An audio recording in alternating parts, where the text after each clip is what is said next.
I am so excited to tell you about World of Hyatt. World of Hyatt is my favorite program to transfer to from Chase, and one of my favorite programs in general, just because they have great service, they have great rates. I like them so much that I decided we should give them a bigger logo for this video. So really like Hyatt. Let's jump in.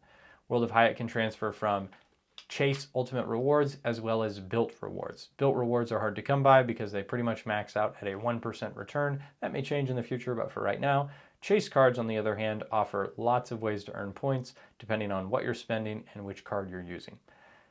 Hyatt offers award charts for everything, including Miraval. Miraval is their wellness brand. It's their highest level of hotel. I have never booked a stay with this, and you do have to have a lot of points to book it, but it is still possible. Hyatt also has all-inclusive resorts on an award chart, which start at 12,000 points and goes up to 58,000 points, depending on the level of stay, and that includes all of your meals. Most of these are available in Latin America and the Caribbean. This is the standard award chart from Hyatt, the one that you'll be using most when you search on Hyatt.com, and it starts at 3,500 points a night. You won't see a lot of hotels at 3,500 points a night, but they do exist on occasion. It's cool to find them. And they go only up until 45,000 points a night, which Marriott and Hilton make look super, super cheap. Hyatt has a lot of great value, even all the way up to the top, as long as you can find a room. These are the rates for the premium suites. You can see they go up to 90,000 and start at 7,000. If you want to search hotels just by the category, because you're like, hey, I have 3,500 points and I want to know what I can spend it on in this place, well, you can do that by going to hyatt.com/explore-hotels. And you can search based on the award category. This is particularly fun for all-inclusive rewards. If you're trying to figure out, hey, you want to take your family to the Caribbean over a certain time period and you want to know which hotels fall into certain categories based on how many points you have. This is probably my favorite hotel in the world because it has great rates and it's amazing and it's an experience. I have never golfed here because golf cannot be purchased with points, but it is just an incredible place. I highly recommend, if you're ever passing through the area, to stop at this property. Here's how much you can expect it to cost. Depending on the time, this is the advantage and the disadvantage of award charts. Sometimes, this hotel, for example, will be $281 a night in cash, plus taxes and fees. So it's going to really be more like $330 a night. The standard room in this case is 15,000 points per night. So if, on the other hand, you were to stay when the hotel was $478 a night, they still have availability for a standard room free night, and you would get a 3.7 cent return per point. So you want to book these hotels generally when the cash is high and the points are low. If the cash is low, just pay cash, unless you just have buku amounts of points that you want to spend and you don't really care about getting the most value from them. Here's another example of the Hyatt Place in Knoxville. This is when the University of Tennessee Vols have a football game. Naturally, the cash rates are going to be high, but the points rates are the same, 15,000 points per night. You go to the very next weekend and the price drops in half, over half actually. So in this case, you would only get a 1.2 cent return on your points. Whereas if you were to book it on the Vols weekend, you would get a 3.7 cent return on your points. Funny story here, I actually found this hotel one time when it was almost $1,300 a night and it was still like 1,200 or 12,000 points. So you were getting over a 10x cent return per point when booking during that weekend. If the cash value is low, pay cash, save your points. If the cash value is high, pay points, save your cash. Here's another example from Orlando. You can see that there's one hotel that's 18,000 points per night. You get a 2.5 cent return. This is not including taxes and fees. That's only if there's an asterisk. So the Hyatt Place Orlando, for example, 8,000 points per night instead of $260. On the other hand, the one in Lake Buena Vista is 9,500 points a night, or you could pay $139 cash. In this case, I would just pay $139 and save my points, again, unless I had buku points. In the case of the Hyatt Place Orlando on iDrive, I would pay the points because I'm going to get a higher return on my investment. Up at the top, 2.5 cents is pretty good. I would probably pay points, but it's up to you. There kind of depends on how many points you have and what your expectations are for travel in the near future. Here's an example of different Hyatt properties in Hawaii. So the Grand Hyatt Kauai Resort and Spa, which we covered in the intro video, 3.7 cents per night in this case. Other resorts are all the way down to 1.1 cent. So I want to use my points when they're going to get me the highest value. In this case, that would be the 3.7 cent return here. I would rather pay 35,000 points and stay at a hotel that would cost me like $1,400 or $1,500 in cash than to book the one right under that, which is the same rate in points and is only like $550 in cash, something like that. If you're wondering how I'm doing all these calculations, again, this comes from freeyourtravel.com/calculator. Please use it anytime you need to understand what kind of value you are getting from your points. There are some recommendations on there. They are broad recommendations, so you'll have to use your own perspective based on what the points are worth to you. One word of caution when booking Hyatt rewards. You'll see that there's a button there called View Rates. Sometimes when you click that, it says, this hotel is not accepting World of Hyatt point reservations during these dates. Make sure you don't transfer your points from Chase until you've actually confirmed that the hotel is available to book. So how to do that, click View Rates, then it'll show up. You can click Select and Book, confirm on the next page that it's still available, that you can choose your rate.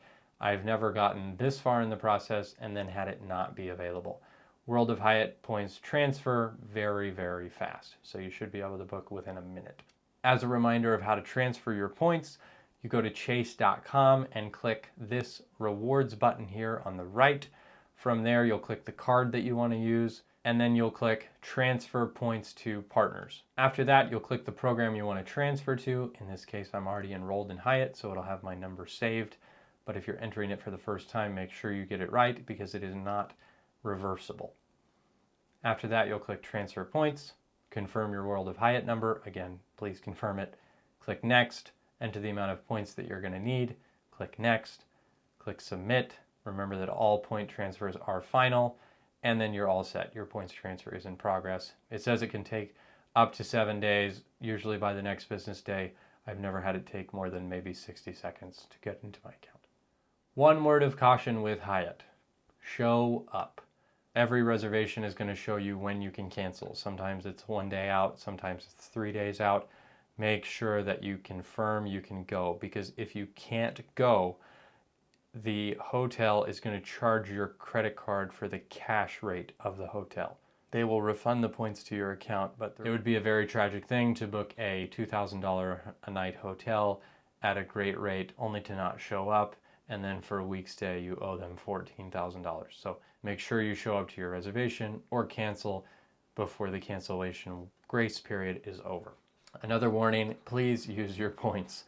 This is just an example from years ago of when Hilton devalued their points and moved to a dynamic award chart. I'm not sure when this will happen with Hyatt. Hopefully it never happens, but it could happen tomorrow and you and I would no longer have access to these great deals and things would change overnight. So as much as you are able, use the points that you have available. Don't save them up for your retirement. So what should you do if there is no availability? That's a great question. 3 things you can do. Try a longer stay. Sometimes a hotel will not let you book a 4-night stay, but if you're staying for a week, they do have space available. Conversely, you could try a shorter stay as well. Book 3 nights instead of 4. See if that opens up some space. The second thing to be aware of is just to be patient. You can book last-minute stays very easily with Hyatt. I've had places show up that were not available for weeks and weeks and weeks, and then the day before I was hoping to go, the place opened up and then I was able to book it. So if I have another reservation at a hotel that maybe has a day cancellation policy or something like that, then I can book that as a safety net and then switch to Hyatt when I know that the points are available. The last thing is you can set an alert. So you can go on rooms.arrow, and it's not rooms.com, it's rooms.arrow.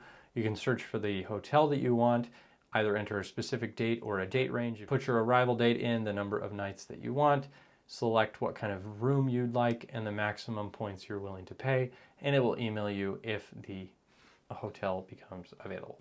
Added value from the Hyatt program. One of the things I love about Hyatt is that there are no fees on awards. So whereas normally you might pay $200 or $300 a night for a hotel and then have to pay a resort fee, if you book with awards, you don't have to pay a resort fee, which is really cool. There's also a Brand Explorer award. So once you stay at 5 different Hyatt brands like Hyatt Place, Hyatt House, Hyatt Regency, Hyatt Centric, maybe one more, you will get an additional free night.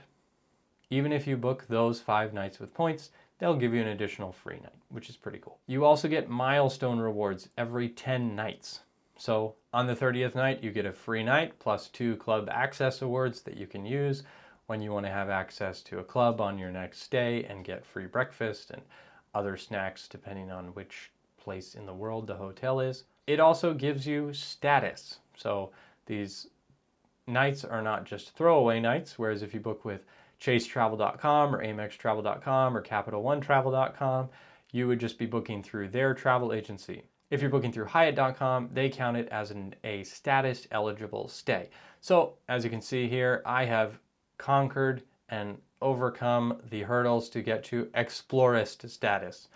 I think I paid for maybe 3 of these nights, and most of them were booked with free night awards. So great opportunity to get some status there, and then when you show up, they treat you well, and they usually give you an upgrade or whatever they can do.